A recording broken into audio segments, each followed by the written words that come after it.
Hello, everybody. I'm going to do my best, or I did try to do my best to make this a short video. Didn't happen, guys. I started out with, I was sent a clip this morning off of TikTok where it talks about Dawn Wells stating that David Dotson possibly was coming to the house and spending time with Summer after it was reported that she got gone. Stick around to the end to get my opinion on that and to hear the actual audio of that. But while I was doing the research on it, I watched a couple of the behavioral panel interviews with Dawn, and then, of course, the reaction to it. So, I mean, these are clips taken out of that interview that I found interesting and things that were said that I found interesting, and I will give you my commentary after each thing. So stick around, watch. I hope you learn something, get something out of it. We can't keep going with the theories and stuff. So what I'm going to try, I will not promise I will continue to always do it, but I'm going to try, and everything that I put out there, I'm going to try and make sure that it's either something that Candace and or Dawn or somebody else specifically related to Summer's case says in their own words, so that nobody can say that I'm twisting anything or stating untruth or condemning the parents. So if there's any condemning to be done, it will be done by their own mouth. So watch and, I guess, enjoy or try to learn something. Just listen up and let's see where this takes us. It was dangerous, and I didn't want my boys there. Yeah, you don't know who's coming up. Right. I live in the middle of nowhere for a reason. How old are the boys? Huh? How old are the boys? 12, maybe 10, on down to 8, I think. Okay. And they're all, is Candace the mother? Well, there's a gag order on the boys. I'm not supposed to talk about them. Okay. They're in custody. Okay. Okay, on this first segment, I thought it interesting. Okay, we all have complained and noticed that when he was asked how old Summer was, him nor Candace could answer that in that video that, was done long time ago. But I haven't heard too many people bring this up. When they ask him how old the boys are, he says 12, maybe 10, and somewhere around 8. Okay, odd, but it's a dad. It's a dad thing. They don't always know exactly what age the kids are because they don't think about birth dates and anniversaries and all that. But what I do find interesting and very odd, we all know that Candace is the mother to these boys. I mean, this is established. It's been established by law enforcement. It's been established by the news. We all know that she is the mother to these boys. When they ask him, is Candace the mother to the boys? He doesn't answer. He goes on to say, we're not allowed to talk about the boys. There's a gag order. They're in custody. I find that odd. Y'all might not find it odd, but I find it odd. What would it have hurt for him to have said, yes, of course she's the mother of the boys? That would not be breaking a gag order. And obviously, as we can tell in the recent time, they really don't care if they break the gag order.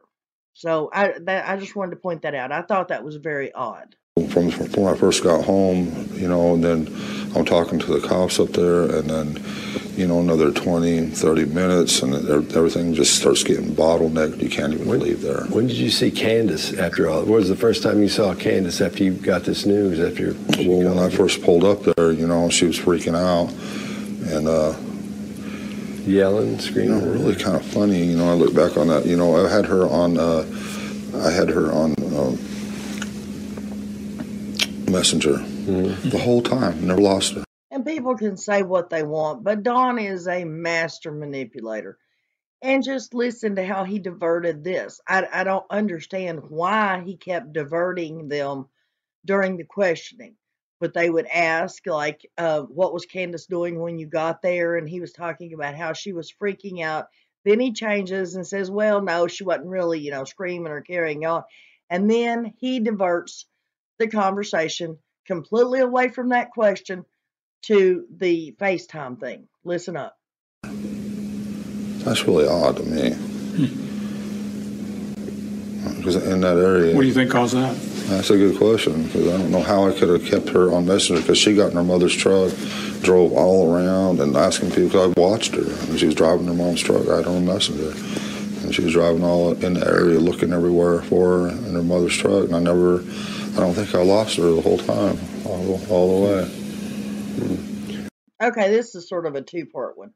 One, now we know that Don has told two different stories. One was that he talked to Candace the whole time she was looking for Summer while she was driving around in her mother's truck. The other story is that he didn't speak to anybody from the time Candace called and told him she was missing until he got home. And that's why he went to the shed to check first, is because he hadn't heard anything. But when he saw the neighbors and the boys searching, he knew she hadn't been found. But getting back to what he's saying here, which is that he spent the whole entire time on FaceTime. First of all, I still don't understand why Candace would have jumped in the truck immediately instead of searching the outbuildings, the bus, everywhere around the house first.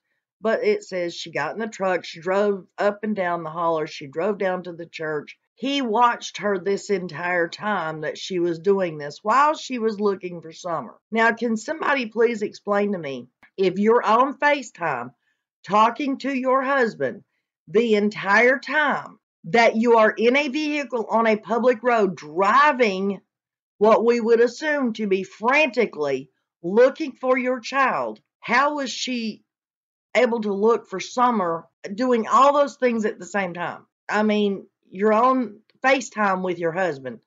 You're paying attention to the road, driving fast, driving frantically, and you're looking for your lost very small child, all at the same time. How is that possible? Just a question. That's just my opinion, and I'm just asking the question. If anybody has any answers, please let me know in the comments. What was the first thing she said to you in person, though? So I says, when I seen her, I can't remember, because there was cops questioning her and cops questioning me, and probably trying to keep us apart, probably. Okay, yeah, that makes sense. Now, in this segment, and this is not me accusing anybody, this is words from Don Wells' mouth himself. He says that the cops were questioning Candace, and the cops were questioning him, and he assumes the cops were just trying to keep them apart. Well, the strange thing about it is, I don't know how many people know about the legal system or how it works, but if you are separated, when a crime happens or when something happens and they keep you separated from the person, that the other people that are involved, that means they do suspect something. So if immediately when he got home, they were keeping them separated so that they could not compare stories, and he admits that he believes that's what they were doing, that sort of says a lot, don't you think? I mean, why else would the cops be doing that? And why would that be one of the first things that pops to his mind? Makes you wonder. No, we want your thoughts. And I told you I'm going to have to ask you some hard questions. Yeah. So what do you say to somebody who says, no, you're involved, your family's involved? How do you respond to that? Well, for 3 months, I spent on the phone for 3 months. I accepted every friend request there was. People want, well, I'm your friend, we can look for you, and for 3 months, I stayed on the phone day and night trying to find her baby, because I figured Facebook's the best tool possible to help find her. And but there's this group on Facebook combating us the whole time, and we don't know who this group is or what they're up to, but it seems like they're trying to throw everything off. What were they saying? All kinds of stuff. Creating drama, trying to throw the blame our way. You did this, you did that. What's Candace doing this whole time? The same thing. Yeah. On Facebook. She might have been a little smarter than that. But I reached out to Facebook and YouTube and stuff to help find Summer, and they crucified us. And so I'm out of it now, but for 3 months, that's all they did. So we didn't get no sleep the first 2 nights at all, and stayed up all night on Facebook. We don't know who we were talking to. Yeah. Could have been the police, could have been the kidnappers, could have been who knows who. Hey guys, remember, I'm just pointing out things that he makes statements about. And once again, here we have another diversion away from the actual question that was asked.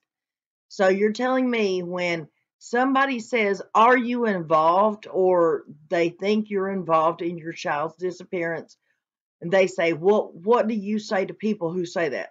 And he's going to go on this big, long explanation about what happened when they started going on Facebook and YouTube asking for help. That's not what you tell people when they say, were you involved in your child's disappearance? Get real. So he just diverted away from the question. I would love to hear the answer to that. Well, of course, we won't now because it's been so long, so we would just hear some big, long story.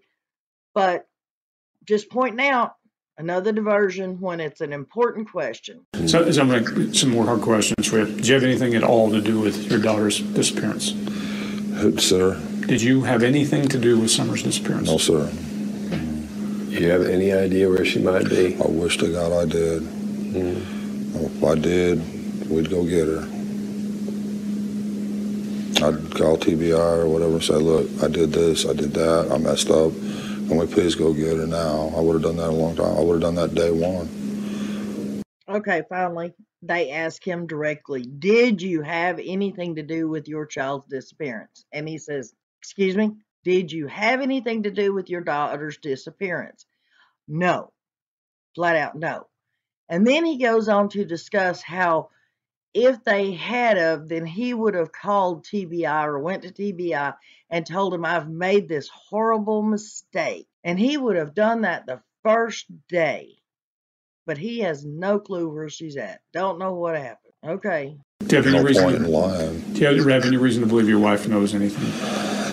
No, I don't think so at all. She's too tore up. Do you think she'd tell you if she did? Yeah. If she been in a state where you could ask her that? And Okay.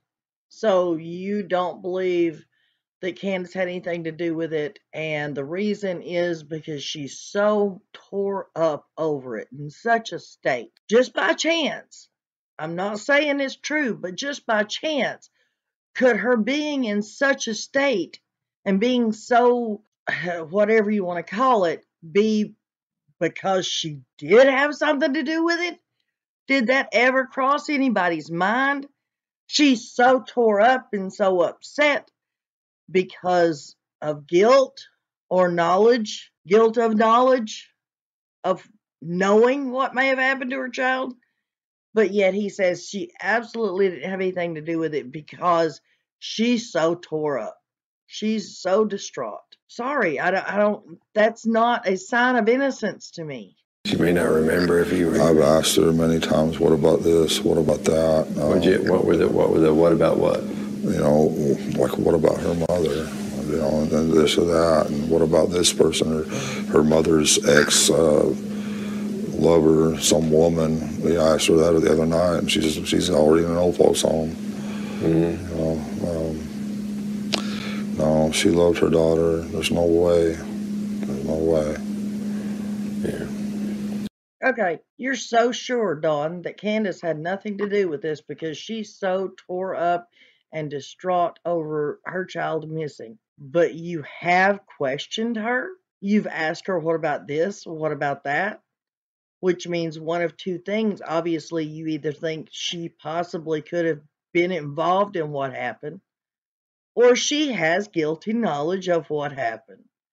And then you go on to say that you've asked her about her own mother, and you've asked her about this and that. What's this and that? I mean, to me, it don't sound like you're too positive that she didn't have knowledge of what happened, however it may have played out. But then you say that you asked her something just the other night. Now, people realize this interview took place, and it was what? September. It was the September of 2021 when this interview took place. So this was months after Summer went missing, and Dawn still had doubts or trying to lay the blame somewhere else. I mean, I don't play it on here, but these guys do say The one guy says that Don had named like 13 people he was trying to point fingers at as to who could have done this. So is Candace just another one of those that he's pointing fingers at, trying to lay shade to? Just wondering. So what do you think happened to her? She was kidnapped. Do you think there's something that you did that caused somebody to behave that way? Well, with criminals, you don't really have to do anything. Okay, just sort of one question, I guess. He says, do you think there's anything that you done that would cause somebody to act this way? And Dawn immediately goes to, with criminals, you don't really have to do anything. How do you know it was a criminal? I mean, let's say she was abducted. How do you know it was a criminal or that it was even something that you had done? I mean, that's just the premise that we're going on here, right? How do we know that it wasn't somebody just wanting a little girl if she was even abducted? How do we know that wasn't the reason for the abduction? But with criminals, you really don't have to do anything, huh? Okay. How would they do it, do you think? Well, it'd be easy enough to sneak up that dog trail and stay hidden in the tree line. You wouldn't hardly be able to notice anybody there, especially if they had camo on. You wouldn't even see them. And they just have to wait for the right second for someone to step out that door or go into the basement or whatever. Just a few questions here. He seems awfully knowledgeable about how somebody could sneak up that dog trail. He even knows what kind of clothes that they need to wear so that they're not seen as much. Okay, well, that's sort of common knowledge for most people, or especially people raised in the South, out in the woods. But I don't get how he would know, how somebody else would know that they could sit there and wait for a child. I mean, if this is a stranger abduction, which is what he's trying to say, how would they have even known that there was a child, a little girl, seeing as how the boys were there all day long by themselves? Obviously, they didn't want a boy, so they were waiting on the girl. How would they have known that the child would go inside? He said, so they were sitting there waiting on her to come out the door or just to go in the basement. So how would they have known that she just went in the basement? So you're saying that whoever it was, went in the basement when they knew she was down there and took her. How is a perfect stranger, how would they have known that she had went down in the basement? Coming out the door I could understand, but not just walking into the basement. Do you remember back when Candace told Ernie Shell that she could not say that it wasn't Dawn that came to that basement door and took Summer? Do y'all remember that? So obviously she has doubts about it. She has doubts about him, sort of like he has doubts about her, huh? Y'all tell me what you think about that. Let's keep listening. Our neighbors, at that time heard a scream, and she thought it was a really weird scream, like somebody had her mouth covered the whole time, and she was trying to catch a breath, kind of a scream. She could scream loud. How close was that neighbor? Well, from the bottom, from Ben Hill Road down there at the bottom, their driveway is directly across from ours almost, and it just goes straight up to their hill, and we live on this hill. So you don't think Candace would have heard that? No, because I can pull up in our driveway and honk the horn, and they can't even hear that if the TV's going inside and everything like that. So Candace is inside the house searching, looking, going through the basement and everything else. So where's Summer? And I mean, when for the scream, so the muffled scream, she wouldn't be able to hear it from the front yard, but they could hear it. Well, if she was outside, yes, but if she was inside, no. Was she outside or inside? Well, we don't know for sure. She was looking all through the house, everywhere. I'd say she's probably inside. But when the scream happened, do you think? Probably. Because if she would have been outside, she probably would have heard it.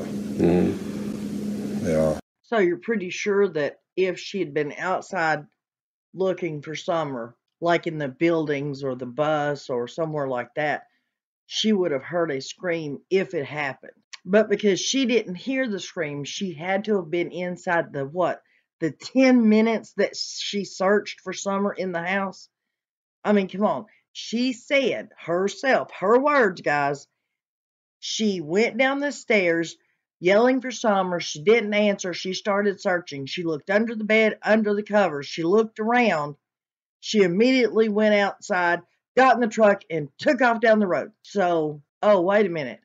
Maybe she was inside when the scream happened, that whole 10 minutes she was looking, or maybe she was driving down the road when the scream happened. Because guess what? She didn't check the yard. She didn't check the dog trail. She didn't check the bus, the buildings. She didn't check anywhere outside her house, according to her, before she took off. Who's to say if this abduction thing even happened? Who's to say they didn't nab the baby outside the house, start down the dog trail, keeping her quiet, and when Candace didn't bother looking outside her house and jumped in the damn truck and took off down the road, that's when the scream happened. Maybe she got loose a little bit and was able to scream. And maybe because Candace had took off down the road, that's why she didn't hear the scream. But wait a minute. I may have been forgetting. I may have forgotten this, guys, if I ever heard it, but I do not remember hearing it. So if I'm wrong, please correct me. I'm not saying my word is law, okay? I don't remember Jody Sue stating what time it was that she heard the scream. Does anybody have an hour, a minute of what time she actually heard the scream? So do we even know if Candace was on the property, let alone inside or outside the house when the supposed scream happened? How can Dawn say that Candace didn't hear the scream or that she was inside the house looking when we don't even know when the scream happened? I mean, we know it was sometime after, 4 o'clock? Before 6:30? Y'all tell me. If I'm wrong, I apologize about not remembering what time, if there was ever a time told, but I don't remember a time. Oh, and one thing I would like to add to this is, okay, so when Candace went looking for the baby in the truck, where was Grandis and the boys? Oh, don't we remember Grandis saying that she had the boys go down to the creek and look for their sister, and she stood outside and watched the boys? Well, you would have thought between the four of those, maybe one of them would have heard the scream. Just a question. Just a thought. I haven't seen anybody or heard anybody talk about. Is there anything about Candace's story that makes you question the story? No, not the way it played out and everything like that. I mean, yeah, you always have questions, and I'd ask myself, but the way that it happened and her emotions and her state of mind. What were the questions that you had? I mean, I don't really have any. I mean, I don't really have any questions. I mean. Did you talk to your boys about what happened? The questions, yeah. Go ahead with that. My one boy feels bad because he didn't go downstairs and play. And I was really down one day, and my other son comes and he says, Interesting play on words, Don Wells. The way it all played out. And then you state, well, you do have questions, and then you don't really have any questions, and you do have questions, and you don't really have any questions. Come on, make up your mind, dude. Find a story and stick to it. Stop trying to think on the fly. You're not very good at it. People can tell. Just a tip there. So when you had questions for Candace, let's get back to that for a second. So what were you? Well, mostly about Allie and Hunter and their family and the way they turned on us suddenly. Mm-hmm. After as soon as summer got gone, they turned on us, and I don't understand that. And I don't know the whole story. And I wish she was here, and I wish she would answer these questions. Yeah, because she knows firsthand. I don't. Yeah, Dawn, we all wished that she was there answering the questions. But from what the public saw from the get-go, from the very first interview, one, either she was not willing, what we've heard, she was not willing to come out and speak to anyone, including the cops, about the disappearance of her child. Or two, you stepped in and didn't allow it to happen, which is more likely what I think happened. You wanted to take over the narrative of the story of what happened and make sure that all the stories stayed the same. Well, like I said before, You aren't very good at it then. You're not very good at it now.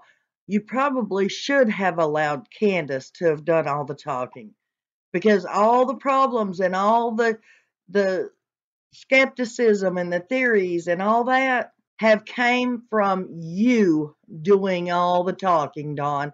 You are the one that has brought down all this skepticism on you and your wife because of the way you told things, the narrative that you used while talking about your daughter's disappearance.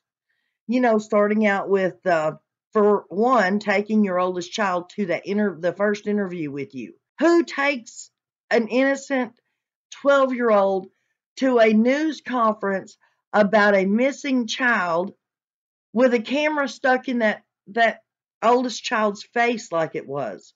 And two, your little thing about we'll see her in the resurrection. It all started right there, Dawn. So all this theories and speculation and skepticism and all that all falls on your shoulders. He just wanted to help out. It was like his mission from, I don't know if David sent him or not, the other David, but he was there. He brought us pizza, and Robin was too. They brought us pizza and was trying to help out. And there for a long time, the police wouldn't even let him on the property, and they wouldn't let nobody on the property. I had the road When was the blocked. last time you saw that guy? It's been a while. He hasn't called or anything anymore? I don't know. I'd have to ask my wife. Now, guys, I know I've left out a big chunk of this part of the interview, actually, but they're talking about David Dotson and how Dawn thinks that he may have something to do with it, but then other parts he says, no, I don't believe he has anything to do with this. But when they ask him, have you heard anything from him since? He's like, well, I don't know. You'll have to ask my wife. If this is a person who you even might consider may have had something to do with your child's disappearance, and you think it's odd how he just jumped in there and started helping out, which is what he says he did when he takes them to the golf course and stuff. But from my understanding, David Dotson, they had no babysitters, supposedly. Nobody that could take the kids while Candace and Grandis and Dawn were all being took to the wherever they were taken. I was told Greenville by the FBI to do their lie detector tests. David Dotson stepped up and volunteered to take the boys to get them away from all the bad stuff, get their minds off things for a while. But it was so that they had a place to go, because you can't exactly take kids to the department, whatever department it was, and let them sit there while you're going through a lie detector test, I'm assuming. So they were asking Dawn and Candace, is there anybody that can take the boys? And David Dotson stepped up and volunteered to take them mini golfing to get their minds off of it. And so they had a place to be while Dawn and Candace and Grandis were busy. But yet, Dawn says, I'm not sure. I don't think he had anything to do with it. But he sure tries to throw, some shade over David Dotson's name while he's talking to the behavioral panel. And I don't know about that, guys. But we're almost done, so keep listening. Wait, what kind of stuff was he? Was he giving her gifts and stuff, Dave? Not that I'm aware of. I don't know. I mean, he was just swinging her around a little bit and got to know her. I mean, I don't believe he had anything. Well, Yeah, it's worth a look. Right, was he picking her up and stuff, you mean? Swinging her around and stuff like that. Yeah. Worth a look. Anybody that close to you is worth a look. Right, for sure. What else is he doing to make you feel weird about him like that when he's picking her up? Everybody else brought it to my attention that they feel funny about him. And I was else? like, well, who else? I don't know. Other people, though, you said did bring it to your attention? Like people on Facebook and stuff. Okay. Oh, okay. Not somebody close to you. Right. Not somebody close to you. Yeah. The boys felt all right with him? Yeah, I believe so. I mean, we let them take them to the putt-putt golf Right. and everything, and they took pictures, and everybody commented, like Facebook, tore that apart. And So, But you do feel iffy about it. You're just not sure. I don't think he would, but it's worth a look, like you said. Right, just anybody close to you, Don, I mean, just be careful. Yeah, definitely. Yeah. Okay. Anything else you would just want to tell us that you have forgotten, or the what else is the most powerful thing that often we forget? Hey, there's this little thing. I have no idea. Okay. But I'm not going to beat you up to get information. I'm just no The two main theories that I have is my stepsisters and their side of the family cousins. With these horrific lies, would that cause somebody to act to save my daughter? Right. I believe it would. Right. So with all that in the beginning of that, whatever it was he was saying, it to the very end right here, he says, with all the lies that my sisters have told, would that have caused somebody to act and try to save my daughter? Meaning save his daughter from him. Now, is this something he honestly believes that could be a possibility? Or was it just a story because he may know where she's at and he's just trying to get another narrative out there? So, if I'm telling you to look left when what's really going on is on the right, could that be the case here? Maybe Don did send her away to live somewhere else, temporarily or permanently, whatever. And he's just putting this narrative out there to throw law enforcement or whoever off. We don't know. Chase, what are your thoughts on this? You guys got all the good stuff here. But this video really shows us the power of baseline and how important baseline is. We know Don Wells likes to start questions as soon as he is able to get the gist of what you're asking him. This question was concise, crystal clear, and easily understood. And this amount of hesitation here would be a significant red flag for me in any interview. And I think Don starts to roll down a hill that Scott kind of put him on here, and making him start to speak specifically about what he doesn't believe about the story. Because Scott kind of left a little incomplete question, or just kind of tossed that up. Well, what is it? What is it you question? And just kind of started this ball rolling. And there's an increased blink rate when he's denying that he fully believes Candace's story, or he doesn't have any questions about it. And there's a single shoulder shrug, which indicates a lack of confidence in what a person is saying right at the end here. And if we scored this on the behavioral table of elements for deception, the score would be a 16 with a score of 11, indicating a likelihood of deception to be high. Real quick, what I got from that, guys, was they do believe that Don may be innocent, but they're saying that it's showing that he is being very deceptive. Basically, he's lying when he says he doesn't think Candace had anything to do with it. Now, my opinion about that is plain and simple. If you'll lie about one thing, you'll lie about anything. A lie is a lie. So take that for what you will. But if he'll lie to say that he doesn't think she had anything to do with it, why wouldn't he lie about everything else? Or to protect his own self? Now, this is the part that y'all have been waiting through this whole video for. This is where Don makes a statement that David Dotson would come and see Summer after the report of her getting gone, of her disappearance. Listen to this. Listen to it carefully. I raised the volume up where Don says that, and then wait till the end and hear my response to it, okay? David Dotson's been over a couple times. Does Dave ever babysit or anything? No, nothing like that. No. Well, we let him take the boys to the putt-putt golf course when all this first happened. Right. Yeah. Just to try to help us out and stuff. How long have you known him? Well, he come from another church, and he just kind of popped in and got to know Summer a little bit before she got gone, and but then he met some girl in some Baptist church and started going, I guess, to church with them. So he would come over and hang out with her and play with her and stuff? Well, no, not until after she disappeared. Oh, so she didn't know him very well before that? Well, she met him a few times. Summer did, and Candace did. And they got to know Robin and everything. But mostly at church? Yeah. Was there a daycare thing at church? Now, guys, I know YouTube creators do a lot of things. There's clickbait, there's all kinds of stuff out there. There's misleading quotes, misleading titles, misleading thumbnails. But in this instant, guys, I really do believe wholeheartedly, and I'm not taking up for Don Wells, not taking up for David Dotson, but I truly believe that this was just, he misspoke. Although the person that I originally seen the clip from, and I'm not going to say what channel it was, but they put it out there as in David Dotson may have had something to do with Summer's disappearance, or that he was coming to the house and seeing her, playing with her after the report of her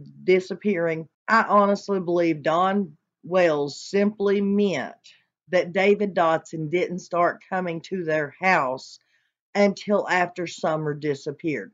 I do not think that he meant that David Dotson was coming up there and seeing Summer or spending time with Summer after she disappeared. I honestly and truly believe that was a misspoke comment, and I hope that you all are so intelligent that you understood that from the get-go and didn't let anybody lead you to believe otherwise. I mean, that's what has caused the most confusion in this whole case, is people just trying to get, and I hate to say that, but people trying to get the clicks and views. So much so that they are willing to put out misleading information, like in this instance. So, you've heard my opinion about the interview with the behavioral panel throughout this whole thing. I mean, the different parts of it that I found that was interesting. I'm not a fan of the Wells. I'm not. I'm not bashing them, but I'm not a fan of them either. But right is right and wrong is wrong. And when I see it or I hear it, I call it out. Whether it's, no matter the direction it goes in. If it's wrong, I'll say it. If it's in my opinion that it's wrong, I'll say it. And if other people are wrong and misquoting something on purpose or even on accident, then I'll make that statement and try to clear that up too. So I hope you all have a wonderful day. I hope the video wasn't too long. I was hoping it was going to be less than 10 minutes, but this is what it turned into be.